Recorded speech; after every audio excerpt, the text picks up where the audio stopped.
Donald Trump victorious after his impeachment trial, perhaps the biggest battle of his presidency. It's called total acquittal. But then, COVID-19 hit the U.S. The virus will not have a chance against us. No nation is more prepared or more resilient than the United States. But it wasn't.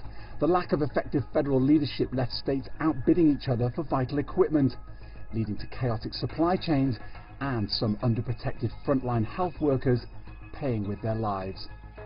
Within weeks, the economic damage was savage, with unemployment reaching levels not seen since the Great Depression of the 1930s. But the Trump administration and lawmakers set aside their differences to come to the rescue. If trillions of dollars in emergency spending and the summer offered respite from the virus in some parts of the US, it was about to be engulfed again.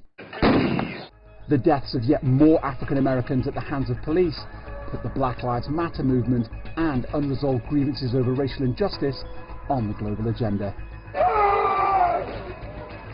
Trump was largely intransigent in the face of these protests and divided the country more by politicizing mask wearing. I don't wear masks like him. Every time you see him, he's got a mask. And his defiance of health advice, even after he caught COVID-19, also stood in stark contrast to his opponent, Joe Biden. Wear a mask.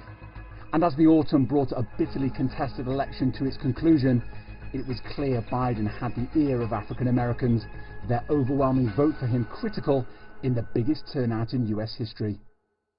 Even though Trump refused to concede the election, Biden immediately appointed a coronavirus task force while trying to unite a deeply polarized country. We're at war with the virus, not with one another, not with each other.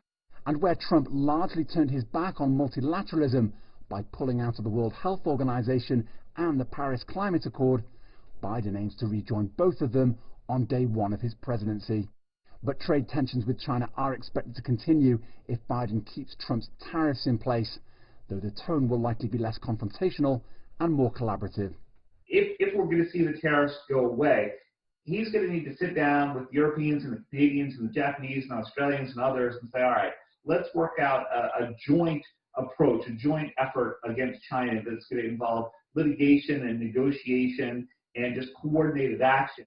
Trump was at least accurate to insist the US would have a COVID-19 vaccine by the end of the year, though on his watch his country has the highest death toll in the world. And his brand of right-wing populism might be here to stay, especially if he follows through with a pledge to run for president again in 2024.